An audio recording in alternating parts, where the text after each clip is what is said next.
So it's Christmas time in Cornwall and we're in Camborne at the back of the Centenary Methodist Chapel next to Tesco. And this is where CPR Food Bank, that's the Camborne Pool Redruth Food Bank, lives, and it's in this room here. And in this room you've got a whole lot of boxes full of food.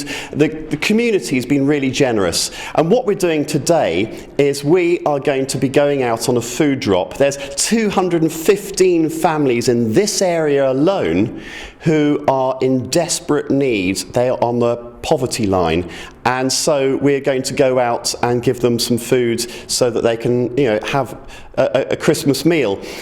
Just give you another fact before we go in. Just over half of children in the Camborne Pool Redruth area are living below the poverty line. Okay, so let's go in and meet Don Gardner, the man behind the food bank. Right, so let's have a look for. Don's on the phone at the moment, but whilst Don's on the phone, we'll just have a quick look round. We've got all the food drops for the area all ready to go out. Some have already gone out. There are Christmas presents for youngsters as well in the boxes. There's Christmas food, there's essential food, things like pasta, baked beans, there's some Christmas puddings as well, mince pies, those sort of things. And they're all essentials that everyone takes for granted, yet these people cannot buy them. This is the situation with poverty, not just in the Camborne Pool Redruth area, but across Cornwall. And so what we want to do is show you what's going on, and we want you then to go and talk to your politicians, talk to the people who make decisions, and we want to see Cornwall out of this situation. This is a desperate situation. We didn't think of ourselves as a third world country, and yet look at this. We've got poverty situations where people are on the breadline. Okay, so that's my little bit of a message to you at the moment. I'm just going to come over and talk to one of the people working here. Can I just ask you, what's your name? My name's Tiffany. You're Tiffany. Yep. And just tell me about the sort of things that we've got going on today in the food bank. Okay, so this is families that have been referred from social workers, and these are families that are going to find it very difficult to provide a Christmas meal for themselves and their children. So they've been donated. We've had about over 400 presents donated. We've had food boxes complete, and then we've packed them all up with specific presents for their children, and with treats and sweets, as well as vegetables, meat, cream, custard, Christmas puddings, which are going out over the next 2 days. So Don Gardner has come off the phone now, and he's obviously a very much in need person. Don, just tell me about the desperation out there in the community.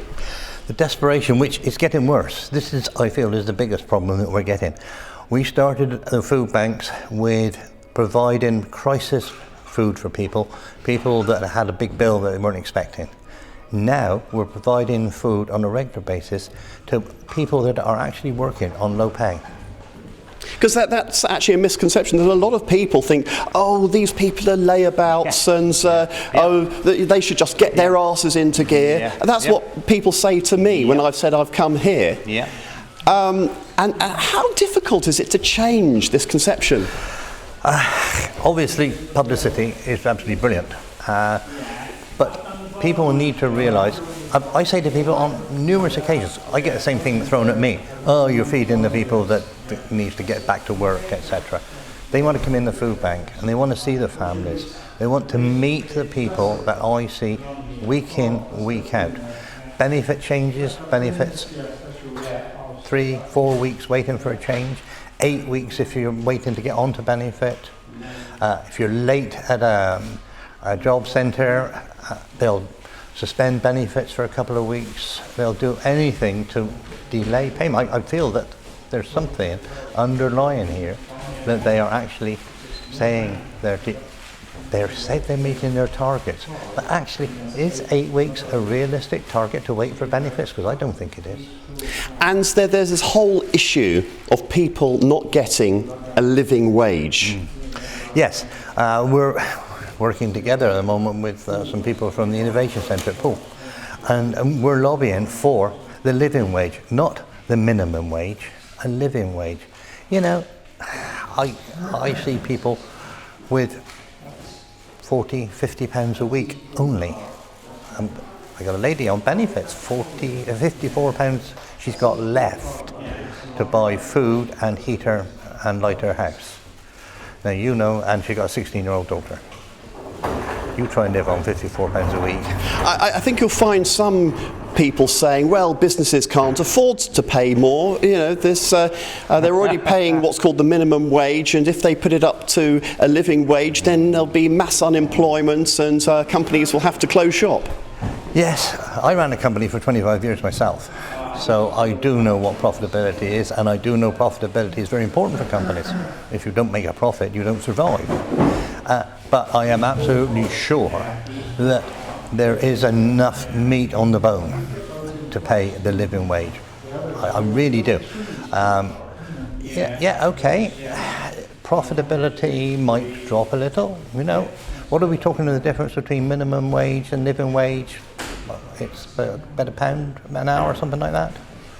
You know, it's not a tremendous amount. And I'm sure there's enough in, and especially the bigger companies, in their profitability. And I feel that some of them are just plain greedy. Okay, so now let's look at some of the people who, yes, they haven't had work for a while and they haven't been able to get work. And some people say, well, they should be able to get work. What's going on? Yes. There are people that have been for a long, long time unemployed, and they'll tell you that they're actually trying to find jobs. But, you know, it's the ethos of, oh, they got the wrong skills. People, unfortunately, might have been in prison. I've had them in here, you know, and they want to get back into society. They paid their price, but they can't get a job because nobody will give them that opportunity. There are some companies around, I know, give people that opportunity. But, you know, when you look at some of the bigger companies that have got no hours contract, part-timers, most of the supermarkets work on part-timers. You know, we need to have jobs that people can not only live on, but actually are sustainable so that they can go and buy their houses, buy their cars, which will, let's be honest, will increase work elsewhere, won't it? If you can buy stuff, somebody's got to make it. Now let's talk about that food bank debate that was in the Commons the other day. Yeah. And every Cornish MP voted against a motion about bringing in more measures to reduce the reliance on food banks. How do you feel? Disgusted. I think that's the word. I'm absolutely disgusted. Our MPs in Cornwall, you know, we are one of the worst areas. Food bank, April 12 months ago, our local council didn't have any crisis money, and they don't have it now. Where is the crisis? The food bank. So, you know, we are providing a government service for free. And I think this is one of the problems. You know, we're too good at our job sometimes. And we are supporting, I get people sent to me from job centres, from family support units. They can't help. They come to us. And I'm relying on those fantastic people out there that support us by putting food in food bank bins and church support. People dropping in. You might have saw that man just going out the door. He's just been left some money and he says he wants to donate it to me for the work in the food bank. If we didn't have people like that, we wouldn't survive either. And I think the vote in the House of Commons that went against the resolution, they really need to wake up.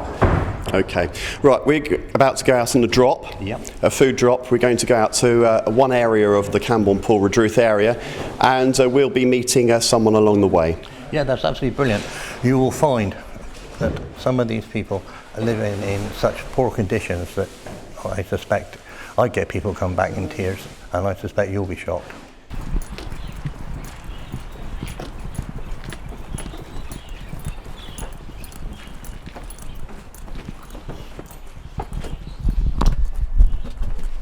So just delivered one of the Christmas, well, they're hampers, I suppose, Christmas boxes from CPR Food Bank. And can I just get your names? It's Luke. Luke. And Tamsin. And this is Preston down here. Okay, so just to explain about the food bank, I mean, how essential is it? Oh, you know, it is really needed, especially for example, my husband's been out of work for a few months. We actually heard about the food bank through the local children's centre, where I've been doing a little bit of voluntary work, and also I used to take Preston there. But yeah, for people that have been out of work, you know, if you haven't got savings or anything like that, it's so essential, because we ourselves didn't have any money to fall back on.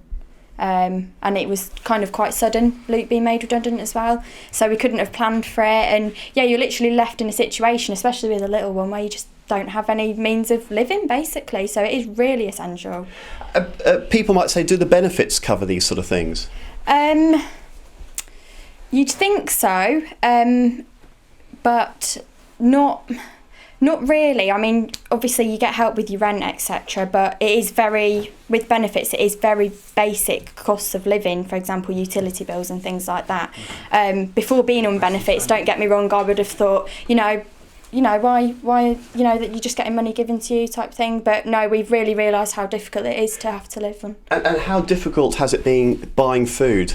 Really hard. We've had to just literally do, for example, value shops. We've had to really budget in. We've probably had about £20 a week, sometimes not even that, to get food for a whole family. Obviously, and that includes Preston as well. So, yeah. Okay, and obviously you lost your job. I mean, that must have been a bit of a blow. Yeah, it's quite difficult, because I've worked ever since I left school, and then all of a sudden, like moving here, I got laid off a couple of years ago, and I signed up to like agency workers, and I've been working ever since. And then all of a sudden they said there's nothing, and then that's it. So I've been out of work a couple of months now, but I'm hoping to go back and work January. I've got a trial on the 6th of January. I'll start then, and hopefully get back on our feet from then. Yeah. Okay. So, and if you were going to just put a message across to politicians who think that food banks are a good thing, what would you say? Unfortunately, it is still very real that you can literally just have this break in income. You know, you're suddenly put on benefits, and if I could just briefly explain, you're also, for example, Luke's redundancy was so sudden, you're waiting for quite a few weeks for everything to go through, which you have nothing coming in.